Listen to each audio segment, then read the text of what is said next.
你在路上见过红布遮掩运输的佛像吗？据说这是为了防止被邪祟附着，而且佛头和佛身必须要分开运。但是无论用几辆车，都要同时出发，同时到达，甚至是上厕所都得一起行动，一停一走都是犯忌讳。说来也是邪乎，我有个跑大车的兄弟，前阵子接了个送佛头的活，佛头明明安全送到，可他回来却高烧不退，做噩梦，整个人都不对劲。我赶到医院的时候，他已经烧迷糊了，手烫得吓人，还死死抓着我不放，嘴里一直念叨着：云哥，云哥，佛头被人抢了，佛头丢了。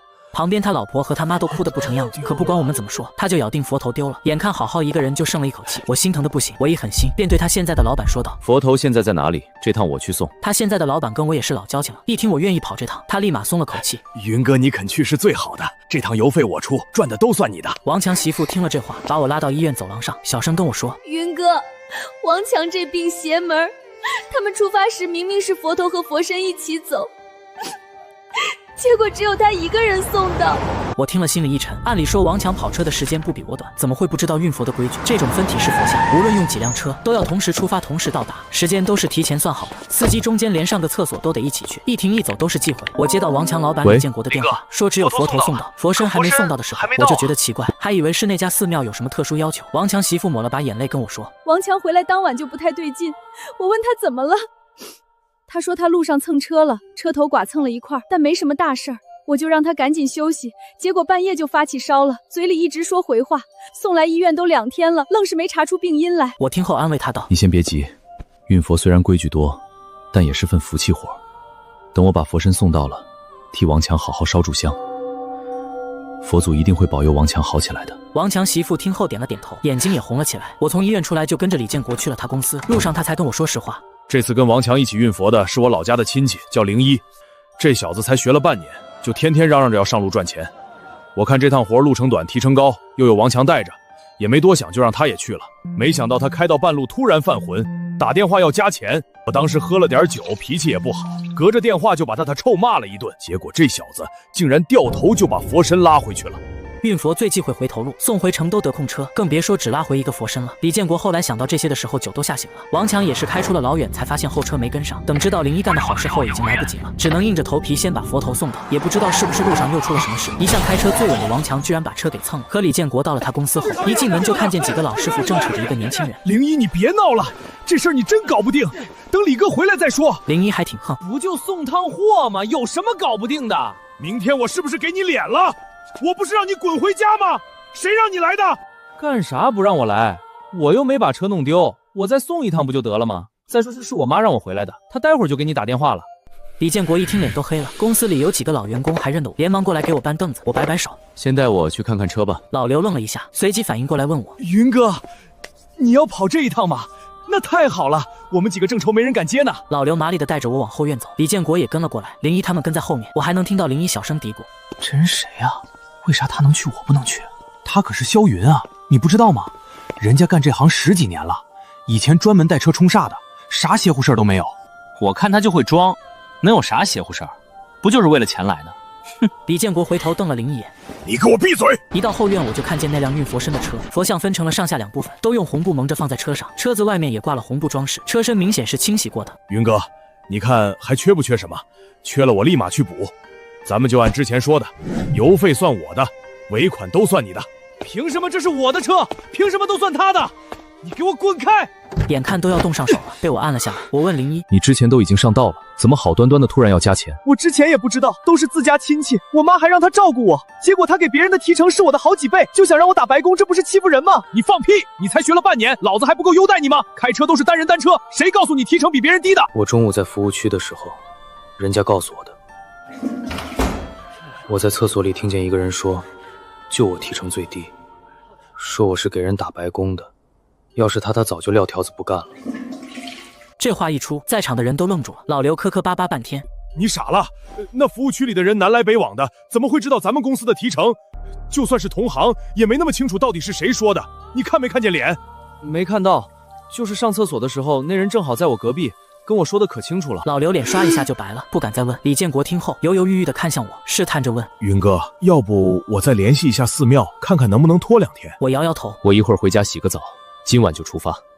王强还在医院惦记着佛头呢。李建国一听更犹豫了，那不是全程夜路吗？我抬头看向车上的佛身，送佛不怕走夜路，点2盏黄球灯笼就行了。再说了，人命关天，佛祖会保佑我的。最后我让李建国给我准备了一一捆佛香1碗7这东西不常用，但我以前运佛时我媳妇总让我背着。李建国决定让老刘陪我一起去。老刘虽然害怕，但也没拒绝。我看了懵了的林一眼，决定把他也带上，毕竟佛身是他拉回来。晚上7点整，我们3个出发。2盏小巧的黄球灯笼挂在左右两边的后视镜下，远远看去就像2只萤火虫。老刘先开前半夜，我在后排躺着休息。林一坐在副驾驶，可能是看我像睡着了，林一放低了声音道：“刘哥还真把回款都给他了，那咱俩白跑这一趟，老板还能差咱俩这点钱。”云哥肯接这单，你就谢天谢地吧，不然我们还不知道怎么收场。他不就是冲过几次煞吗？有啥了不起的？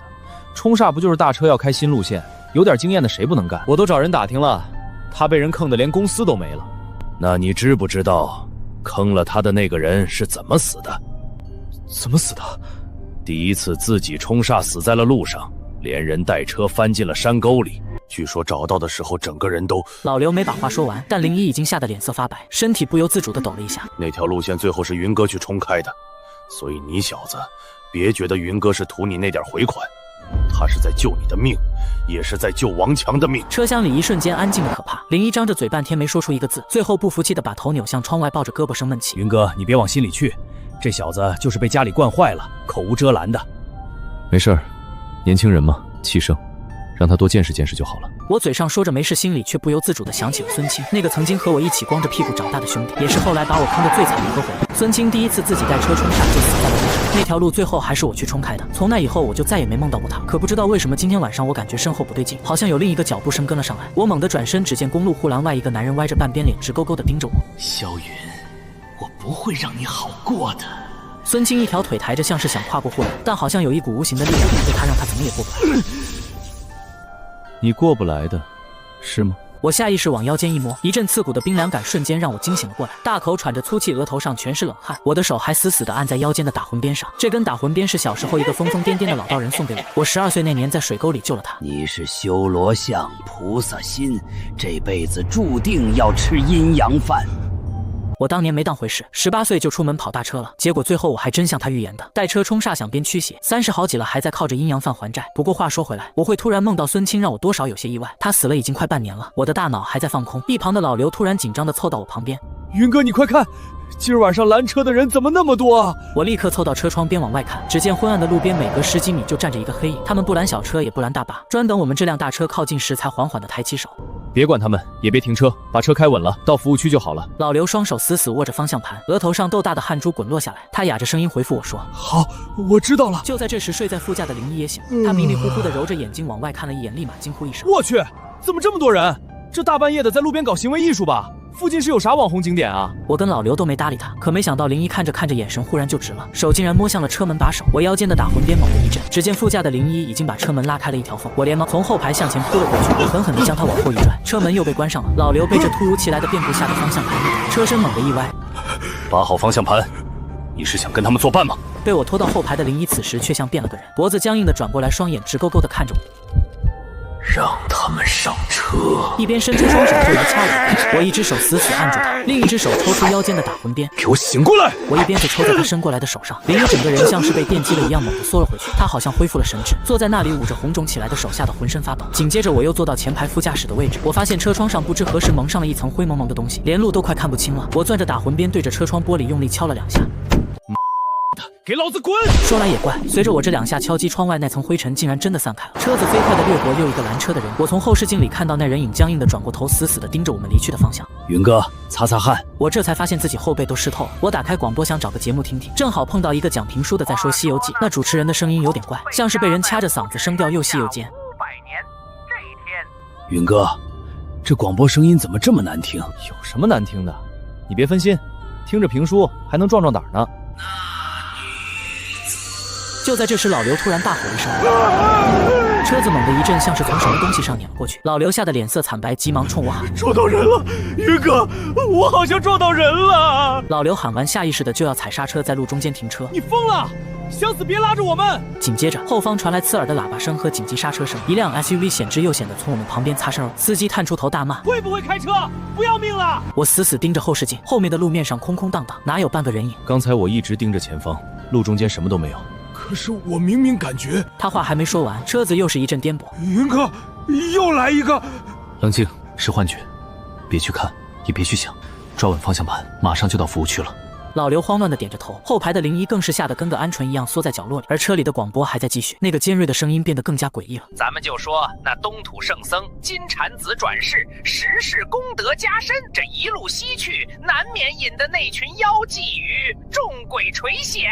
这鬼东西是在点我们吗？车子又连续震了好几下，就在这时，前方终于出现了一片灯光，服务区的指示牌就在不远处。服务区，云哥到服务区了。车子一拐进服务区的匝道，那些拦车的人影瞬间消失了。服务区的停车场灯火通明，让人心里顿时踏实了不少。可我总觉得这地方安静的有些过头了。我们3个下了车，去买点吃的，上个厕所定定神。我在这守着车。好的，云哥，你想吃点啥？我给你带回来。别管我了，我不饿。等他俩互相搀扶着走了，我绕着大车走了一圈，车身倒是没什么磕碰的痕迹，但车尾的防护栏上却爬满了密密麻麻的漆黑印子。我从车里找出一条白毛巾，费力的把那些印子一个个擦干净。哥们儿，你们这是大半夜送佛啊，辛苦了。是啊，晚上送，正好早上到，这也太不容易了。我们那儿正煮面呢，一起过来吃点热乎的，垫垫肚子。我顺着他指的方向看去，他们那辆大卡车旁边果然架着一个小电锅。不了，谢谢几位大哥，我们车上的人也去买了。我正说着，老刘竟然从那辆卡车的后面绕了出来。这边卖吃的都关门了，我就在这吃2口，你也快来，兄弟们人可好了。老刘刚才还吓得魂不附体，怎么一转眼就跟人家打成一片了？而且这服务区的商店怎么会关门？是啊，兄弟，出门在外都不容易，相逢就是缘分，过来一起吃点儿。我看着老刘的方向，他身边那几个工人虽然笑着，但眼神却直勾勾地盯着我一动不动。这地方果然不对劲。真不用了，你们吃吧，我不饿，我得看着车。我说完就转过身继续擦车，但身后那几道目光却像钉子一样扎在我背上，让我浑身不自在。等我再回头时，那几个工人又跟没事人一样，勾肩搭背地回去吃面了。我擦完车就坐在车门前的踏板上点了根烟，暗自思索着。整个服务区除了我们和对面那辆车，什么都没有，而远处的便利店、餐厅全都黑漆漆的，根本不像在营业的样子。我正想着，旁边的草丛里突然窜出来一个人影，连滚带爬的扑到我脚边。云哥，快，这里不对劲儿，刘叔不见了！老刘不就在那儿吃面吗？不是，那不是他。我刚才去上厕所，发现那厕所里根本没灯，又脏又破，跟废弃了10年一样。我吓得赶紧跑出来，可怎么也找不到刘叔，也找不到回来的路。要不是我远远看见了车上这2盏灯笼，我就迷在里面出不来了。云哥，这根本不是我上次路过的那个服务区，我们走错地方了。我听完一把捂住了他的嘴，示意他往斜对面看。你过去把老刘叫回来，就说我们要走了。他要是不听，就硬把他给我拽回来，听见没有？林一被眼前的一幕吓得腿都软了。云哥，我不敢去，我真的不敢。你不去，是想留在这儿给他作伴吗？快去！林一被我硬推出了几步，他一咬牙，壮着胆子朝那边跑了过去。就在林一跑过去的同时，我抽出腰间的打魂鞭，缓缓站起身。整个停车场的探照灯开始疯狂闪烁，最后彻底灭了。整个世界瞬间陷入一片黑暗。林一撒丫子冲到老刘跟前，一把拽住他的衣领就往回拖。我也趁着这机会2步窜上车，在探照灯熄灭的瞬间发动了车子。林一拽着老刘一路尖叫着跑了过来。快上车，关门！林一手忙脚乱地爬上来，就在他要关上车门的瞬间，又是一声惊呼。云哥，关不上，有东西卡住了。我回头一看，发现一只苍白浮肿的手死死地扒住了车门框。别管了，你们2个都给我到后面去！开门啊！我还没上车呢！这声音听得林一汗毛倒竖，他发了狠，提着老刘硬是把他们2人塞进了后排。我瞅准机会，对着那只手狠狠抽了一鞭子，然后关上了车门。我一脚油门踩到底，车子像离弦的箭一样冲了出去。车子冲出去好远之后，我才发现这里根本就不是什么服务区，而是一个废弃了不知道多少年的大型停车场。我们刚才停车的地方赫然写着事故车暂存区。我连忙调转车头，重新开上了公路。后排的老刘突然开始剧烈的抽搐起来，脸色以肉眼可见的速度开始发青。01，你车上有没有白酒？有，我记得有，快找出来给你流苏灌下去，再找个袋子让他吐，再不吐出来要出事了。01在后排座位下面一通乱翻，终于摸出了2瓶2锅头。刘叔，你喝，快喝！老刘被灌下大半瓶白酒后就吐了出来，但吐出来的东西根本不是什么面条，而是一股股粘稠的黑水，还夹杂着泥沙和腐烂的草根，一股恶臭瞬间弥漫了整个车厢。我们把车窗开到最大，那股恶臭才慢慢散去。我又开了1个多小时，路上总算没再出什么幺蛾子。你们以前接这种活的时候，有遇到这些事儿吗？没有，我以前也没干过这种送佛，只送个佛身的事。01像是被我噎了一下，低头沉默了好一会，他才像是鼓足了勇气，又低声问了一句：云哥，那个在服务区厕所里跟我说话的，是不是故意的？你说呢？我妈让我出来说李哥会照顾我，结果以后遇事先过脑子，跑大车这行没那么多让你冲动后悔的机会，一次犯错，可能命就没了。林一重重的点了点头，整个人像泄了气的皮球，蔫蔫的缩在座位里不再说话了。看着他这样，我心里也叹了口气。这小子虽然鲁莽，但本性不坏，这次也算是给他上了一堂刻骨铭心的课了。云哥，快看，前面有交警，好像是出车祸了。我减慢车速，看到2辆撞得变了形的小轿车横在路中间，几个穿着黄色反光马甲的交警正在疏导交通。其中一个交警看到我们的大车，立刻打着手势让我们靠边停车。你好，前方路面需要清理，暂时不能通行，辛苦了，同志。大概需要多久？大概10多分钟吧，很快。就在这时，另一个交警从后面走了过来，他的目光在我们车上扫了扫，最后落在了车厢上盖着的红布上。你们车上拉的是什么？是佛像，运到前面寺庙的，这是运输手续。我把手续递过去，那个交警却只是随便扫了一眼就绕到车后去了。我们要例行检查，请你们下车配合。虽然觉得有点奇怪，但路上遇到抽检也是常事。我点点头，正准备开门下车，可就在我手碰到门把手的一瞬间，我习惯性的瞥了一眼后视镜，就是这一眼让我浑身的血液都快凝固了。我立刻按下了中控锁，车门全部锁死。此时再透过车窗往外看，不对劲的感觉更明显了。我理都没理他，直接伸手去拧车钥匙，准备强行冲过去。他看到我的动作后，竟然像壁虎一样手脚并用的攀上了我的车窗，嘶吼着想从没关严的窗缝里挤进来。天啊，这是什么？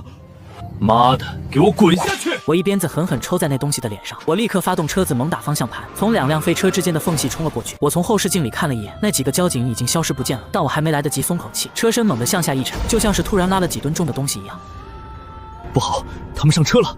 云哥，车后面有东西！我朝后视镜看去，只见原本盖在佛身上的红布此刻正被一股无形的力量猛地掀开，而在红布落下的瞬间，我清清楚楚地看到远处一辆破旧不堪的卡车紧紧地跟在我们后面。那辆卡车上赫然装着一颗没有红布遮盖的佛头，运送佛头必须用红布蒙面，而且要面朝车头方向。可后面那辆车上的佛头不仅没蒙红布，脸还是朝着车尾的。妈的，敢跟老子玩这套！我一脚油门踩到底，发动机发出了愤怒的咆哮，可车子的速度却越来越慢，感觉就像有无数只手在四面八方死死拽着我。云哥，怎么办啊？车走不动了！我好像听到车顶有声音，稀稀疏疏的，像是指甲在挠铁皮。老刘，你过来，帮我把这方向盘。01，把七彩米和佛香拿出来，要快！我让老刘稳住方向盘，自己摇下车窗，对着车顶和车身两侧狠狠甩了几鞭子。随着鞭声响起，车身猛地一轻，速度瞬间提了起来，但那种粘滞的感觉并没有完全消失。不好了，云哥，这香点不着啊，打火机都快摁爆了。给我来。老刘从01手里抢过佛香和打火机，嘴里念念有词。说来也怪他这么一念叨，打火机一下就着了，香也顺利点燃了。可就在老刘把3根点燃的佛香插进米碗的瞬间，那3根香竟然齐刷刷的从中间断掉。怎么会断了？完了，云哥，静香被拒了。香断了，这在运佛的行当里可是天大的忌讳。老刘急得脸色都发白了。慌什么？我来。我让老刘继续帮我稳住方向盘，自己接过香碗放在了驾驶座前的平台上。我没有急着点香，而是从口袋里摸出一张黄符，点燃后在3根新香上绕了3圈。就在我点燃那3炷香的瞬间，我眼前的烟气突然汇聚成了一个人影，他正对着我的香猛地吹了一口气。动我的香，找死！我一把抓起那3炷佛香，朝着那个人影就狠狠地扎了进去，然后那3根香就像被快进了一样，瞬间烧成了灰烬，从空中落下。云哥，你这是干嘛？没事，有东西想吹灯拔蜡。再给我拿3根来。这一次我顺利地把香插进了7彩米，3炷香稳稳地立着，只是燃烧的速度快得惊人。你们2个都看好了，香一烧完，立马换新的，一刻都不能断。车里的香火味越来越浓，车速总算稳定了下来。我们每烧完1轮香，后面那辆鬼卡车上的佛头就朝着我们的方向微微转过来一点点，它好像在盯着我们车上的佛身。这7彩米和佛香是师傅传下来的法子，说是万一遇到什么特殊情况，可以借此祈求一路平安。可今天这情况太不一样了，我们只送了佛身，没送佛头，这本身就是残缺不全的。这时车窗外的景象也变了，变成了灰蒙蒙的一片，车速再次慢了下来，几乎是在蠕动。云哥，香又快没了，可是车走不动了。顶住！我再次摇下车窗，想探出身子再甩几鞭子，可就在我刚把打魂鞭伸出去的时候，整条胳膊突然一紧，变得动弹不得。云哥，香烧完了，我们带的香不多了。他手忙脚乱，加上车身颠簸，好几捆香都掉在了地上，不是断了就是被踩碎了。我回头看了一眼后视镜，那卡车上的佛头离完全转过来，也只差最后那么一点了，而我们离寺庙其实也没多远了，拼了！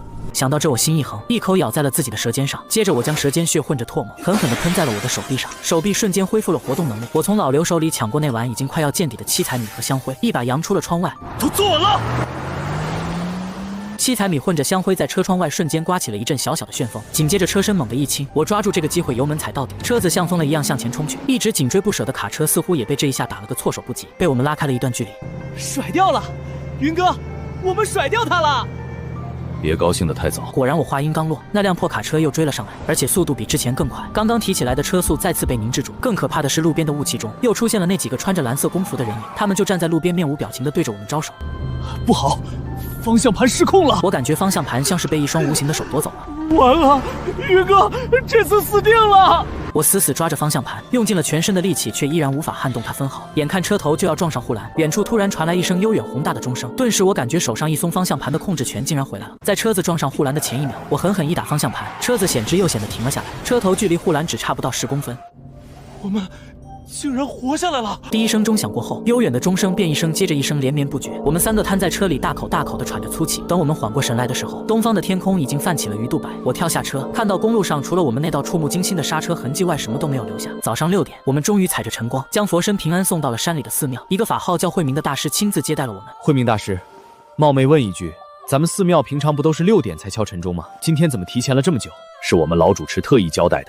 他说，听闻之前那位送佛头的司机师傅身体抱恙，让我们提前1个钟头敲钟，为那位师傅和所有路上的行者祈福。听到这话，我心里一阵暖流涌过。我替王强谢过了馆长和寺庙里的师傅们，又亲自去佛堂里，对着佛身的方向恭恭敬敬地鞠了3个躬。临走时，我还是不太放心，因为我总记得在最后关头那卡车上的佛头似乎并没有完全转过来。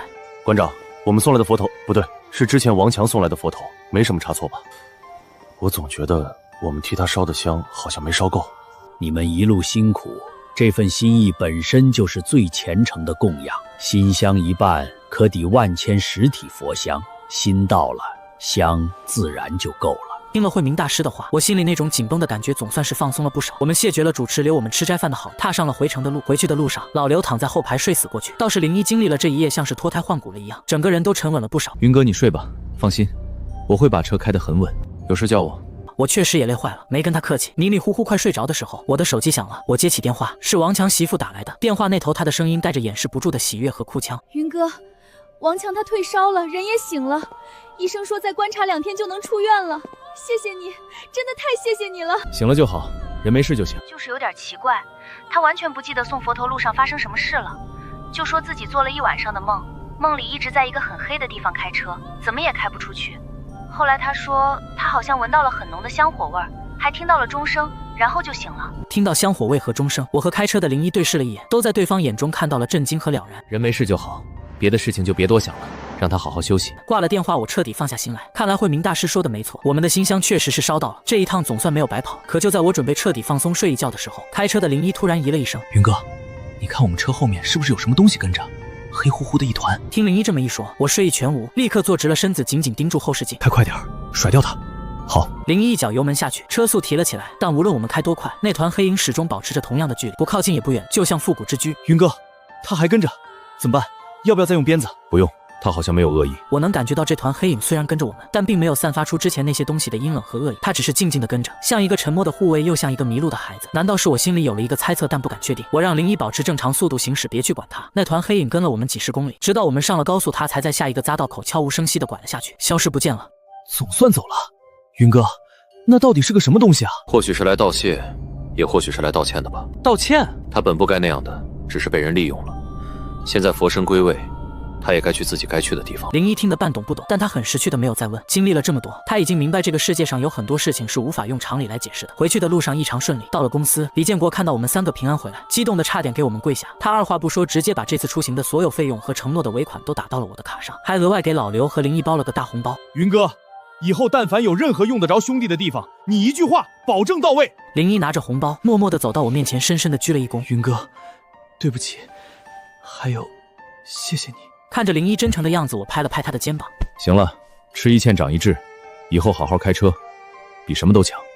我知道了，云哥，以后我会改的。事情总算了结，我婉拒了李建国要请我们大吃一顿的提议，准备回家洗个热水澡，好好睡一觉。不过在回家之前，我还是先去了一趟医院。我到的时候，王强正靠在病床上喝着他媳妇熬的粥。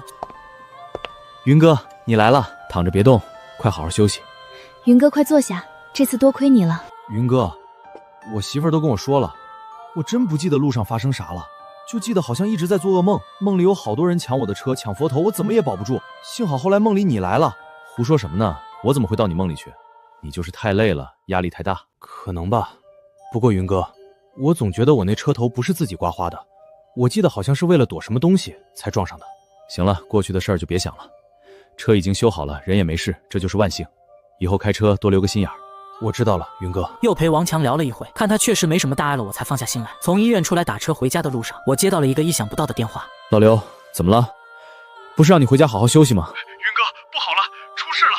灵一她好像又不对劲儿了。我心里猛地一沉，睡意和疲惫瞬间消失得无影无踪。老刘，你别急，慢慢说。灵一怎么了？你们现在在哪儿？我们在公司呢。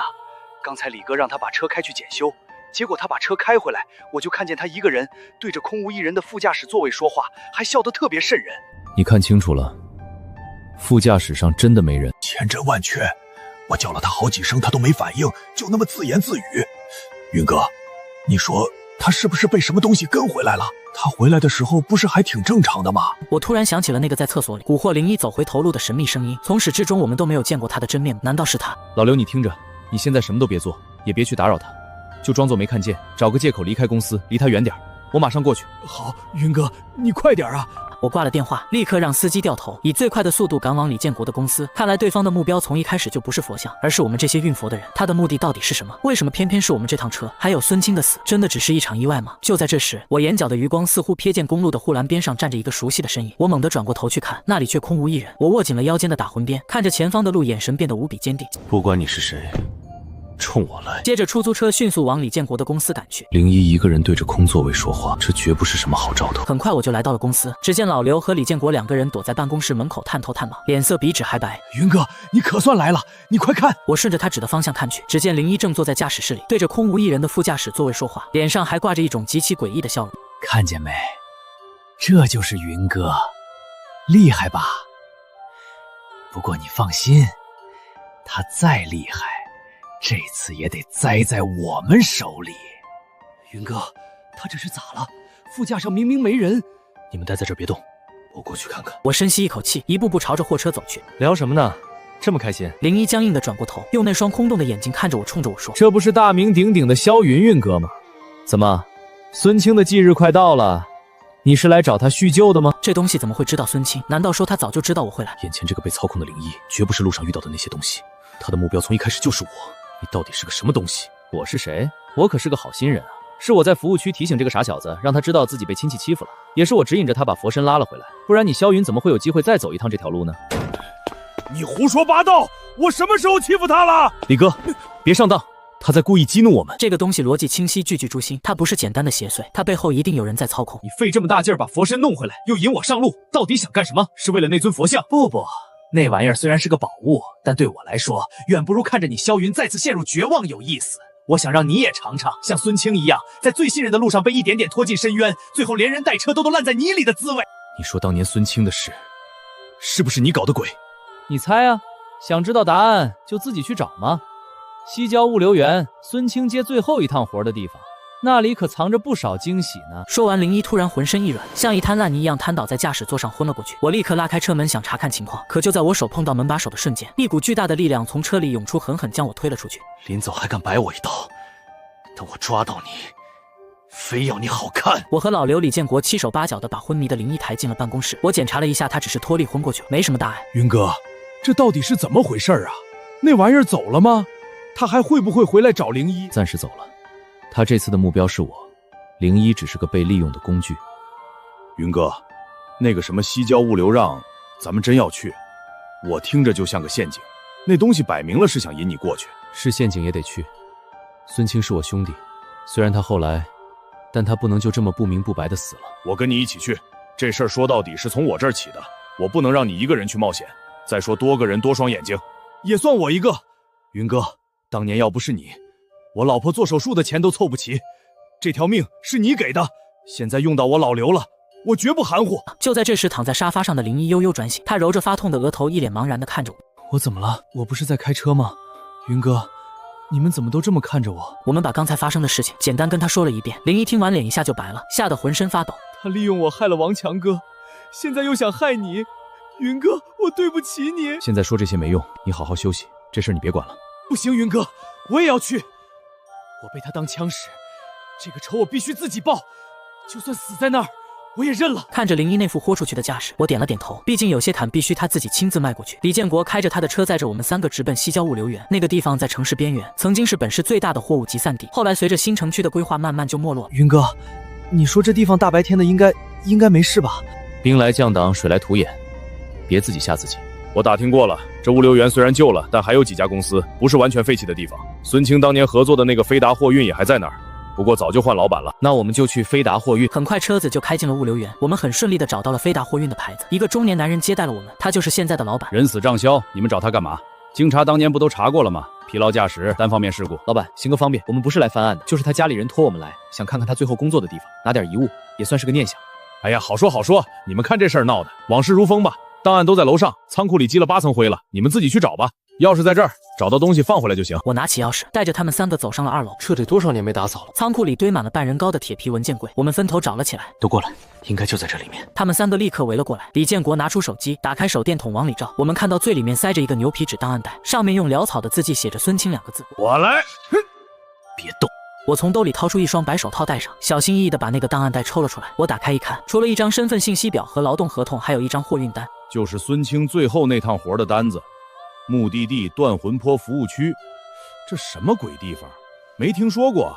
断魂坡就是城西那条废弃的盘山公路，以前是出名的事故多发路段，后来新路修好了，那里就没人走了。云哥，你看这个委托人签名。我定睛一看，只见委托人一栏龙飞凤舞的签着2个字冯远，而在他签名的旁边还盖着一个样式古怪的私章。我想起来了，云哥，你还记不记得当年你和孙清闹翻之前，有个总来找孙清的瘦高个，他就叫冯远。那人好像确实叫冯远，也是个跑大车的，但路子很野，听说懂一些歪门邪道的东西，专门接一些别人不敢接的特殊单子。孙清后期迷上那些旁门左道，就是受他影响。难道那个在服务区厕所里蛊惑灵异的声音，就是这个冯远搞的鬼？就在这时，档案袋里掉出来一张小小的便签纸，我捡起来一看，上面是孙清的笔记。看到换命2个字，我们所有人都倒吸了一口凉气。突然传来一声巨响，仓库的门被一股大风猛地关上了。门怎么自己关了？打不开了，门被反锁了。是那个姓冯的搞的鬼吗？他想把我们困死在这里。别慌，这里只是个旧仓库，不是什么龙潭石片，找找有没有别的出口。我们立刻分头行动，可这仓库就像一个铁皮罐头，除了那扇被锁死的大门，只有一个小小的被铁条封死的窗户，手机没信号，电话打不出去。就在这时，仓库里的灯突然开始疯狂的闪烁起来，随着灯光每一次闪烁，我们都感觉周围的温度在急剧下降。紧接着，一个阴冷的声音从4面8方响了起来，正是之前附在林一身上的那个声音。萧云，找到你的惊喜了吗？孙清那个蠢货，还以为我是在帮他冲煞转运，却不知道他只是我献祭给这条路的过路费而已。冯远，你给我滚出来！我为什么要出来？看着你们像笼子里的老鼠一样慢慢绝望，不是更有意思吗？当年要不是你总装清高，挡了我的财路，孙清又怎么会死？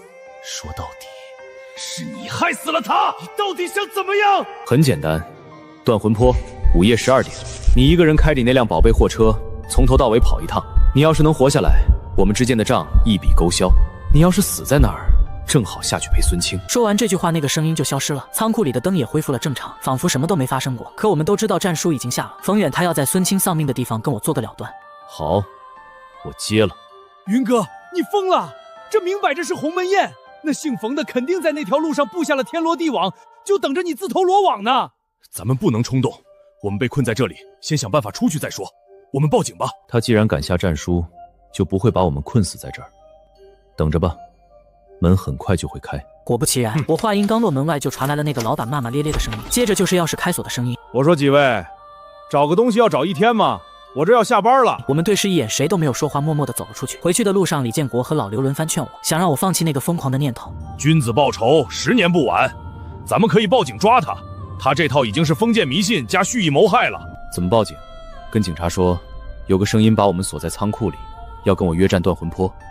还是说我怀疑我兄弟的死不是意外，而是一场叫换命的邪术？我的一番话让他们都沉默了，这些事情已经超出了常理的范畴。可你一个人去实在是太危险了。不是一个人，云哥，我跟你去。我们都惊讶地看着他。这件事因我而起，冯远利用了我，我不能让你一个人去面对，而且我不想再当那个只会尖叫和拖后腿的胆小鬼了。好，那就一起去会会这个冯远。我倒要看看他到底有多少道行。既然决定要战，那就不能打无准备之仗。冯远那个老狐狸诡计多端，我必须做好万全的准备。李哥，帮我个忙，把车从里到外给我彻彻底底的检查一遍。特别是刹车、轮胎和发动机，任何一个螺丝都不能松。放心，我亲自盯着，保证让它比新车还靠谱。接着我又转向老刘，老刘，你路子广，帮我去找几样东西。第一，2盏最大号的黄球灯笼，要老式桐油纸糊的那种。第二，1捆最粗的佛香。第三，也是最重要的，去香料市场帮我买朱砂、雄黄、艾草，越多越好。好，我马上去办。他们都去忙了，院子里只剩下我和林一。他虽然一脸坚定，但紧握的拳头还是暴露了他内心的紧张。怕了，有点儿。云哥，你说我们这次胜算大吗？5-5开吧。才5-5开？那姓冯的真有那么厉害？我说的5-5开，不是指我和他，而是指人和那些歪门邪道。开车跑江湖，靠的是技术、经验和胆识。他冯远想靠几招见不得光的把戏就赢我，没那么容易。我们信的是方向盘，是脚下的油门和刹车。我拍了拍林一的肩膀，从车里拿出了那根乌黑的打魂鞭，递给了他。云哥，这是给我的，拿着。今晚你坐副驾，记住，不管看到什么、听到什么，都不要慌。如果感觉不对劲，就用这鞭子对着你觉得不对劲的地方狠狠抽下去。林一接过打魂鞭，那沉甸甸的分量让他瞬间感觉心里踏实了不少。时间很快来到了晚上，李建国把我们送到山脚下，就没再往前。我还是不放心，我已经偷偷报警了，说这里可能有人在进行危险的飙车活动，警察应该很快就会过来巡查。你们千万要保证自己的安全。我们心里有数，你快回去吧。云哥，你要的东西都在这儿了，你可千万要小心。我点点头，和林一一起上了车。随着发动机的轰鸣，我们正式驶上了这条传说中的断魂坡。车一开上盘山路，周围的空气仿佛都下降了好几度。云哥，这路也太破了。集中精神，把我们准备的东西拿出来。我让林一把那2盏巨大的黄球灯笼挂在左右两边的后视镜上，灯笼里没有点灯，只是借着车灯的反光散发出昏黄的光晕。接着我抓起一把混合了朱砂和雄黄的粉末，从车窗猛地向外扬了出去。做完这一切，我打开了车载广播，调到一个只有电流声的频道，然后把音量开到最大。云哥，这是干嘛？冯源喜欢在声音里搞鬼，那我就用最纯粹的噪音把他的声音全都盖过去。他想玩阴的，我就跟他玩阳的。车子继续向上攀爬，就在我们转过一个急弯时，林一突然指着前方惊呼起来：“云哥，快看，前面路上有一个人！”只见前方路中央站着一个穿着白衣服的女人，背对着我，一头长发直垂到脚踝，她就那么静静地站着一动不动，在这荒山野岭显得无比诡异。云哥，是人是鬼啊？要不要停车？管他是人是鬼，敢挡我的路，就得有被撞飞的觉悟。坐稳了！我猛地按响了喇叭，货车像一头发怒的钢铁巨兽，朝着那个白影冲了过去。车子从它消失的地方一冲而过，什么都没有撞到。竟然没了，真的是幻觉。开胃菜而已，冯远那点本事也就只会装神弄鬼了。我话音刚落，广播里的电流声突然变了，一个尖锐凄厉的女人哭声，夹杂着一个男人惊恐的尖叫，猛地从喇叭里传了出来。林一立刻捂住了耳朵，脸上露出痛苦的表情。云哥，我头好痛。雕虫小技，也敢班门弄斧！我一把抓起身边那捆最粗的粉末，直接用他那粗糙的香头对着广播喇叭狠狠地捅了进去。叫你叫，让你叫，再叫一个！说来也怪，随着我的动作，那诡异的哭喊尖叫声竟然真的越来越小，最后彻底变成了一阵青烟消散在空气中。就在这时，一个巨大的黑影突然横在了路中间，等车灯打在上面，我才看清，那竟然是一块从山壁上落下的巨石。这是落石！云哥，路被堵死了！不对劲，这条路荒废多年，就算有落石，也该是长满青苔、布满风雨侵蚀痕迹的样子。可眼前这块巨石，棱角分明，断口斩心，根本不像是天然滚落的。萧云，前无去路，后无退路，滋味怎么样啊？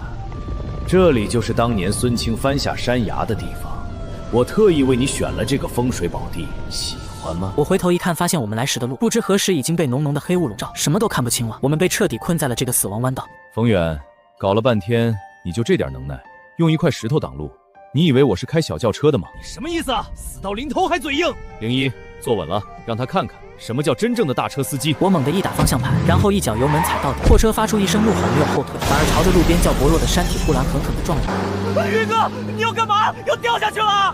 车头撞开护栏，半个车身都悬在了悬崖外面。林一吓得魂飞魄散，我在车身倾斜的瞬间再次猛打方向盘，同时松开油门，点了一下刹车。车子冲过去时，我甚至能从后视镜里看到冯远那由黑雾组成的难以置信的扭曲脸庞。就这点本事，还想学人换命？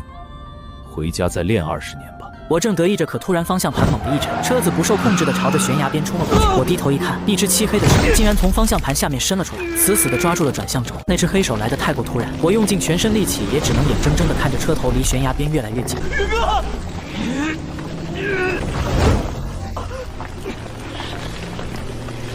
给我松开！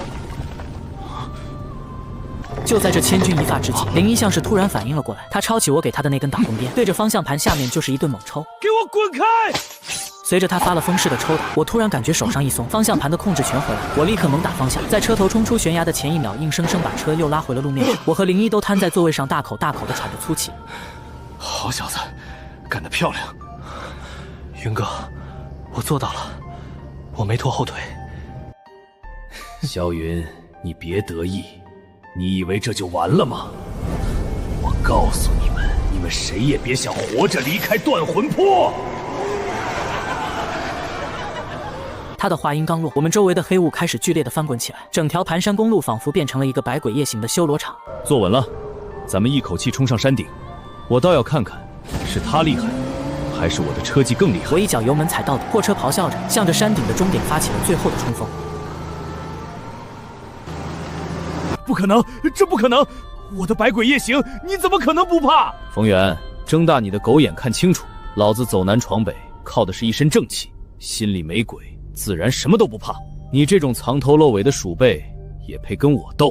车子很快就冲到了山顶，可就在我们冲上平地的一瞬间，几道刺眼的强光突然从前方亮起，将我们整个罩住。我立刻踩下刹车，只见一个瘦高的男人正站在路中间，手里拿着一个古怪的罗盘，一脸惊愕地看着我们。正是冯远，他显然也没料到山顶竟然有警察在请他。冯远看到警车转身就想跑，不许动！你已经被包围了！冯远被警察当场按倒在地。李建国从一辆警车后跑了出来，冲我们挥着手。这一切都是他提前安排好的。在确凿的证据和我们的指证下，冯远对他利用封建迷信手段间接导致孙清死亡，并多次恐吓危害我们人身安全的事实供认不讳。几天后，我们聚在院子里吃火锅，王强也康复出院，和我们坐在一起。林一变得沉稳了许多，正和老刘吹嘘着那天晚上的英勇事迹。当时我就想，云哥都把鞭子给我了，我还能怂吗？我抡圆了就是一顿抽。灵一，你现在这么厉害了！来，为了咱们的劫后余生，也为了更光明的以后，干杯！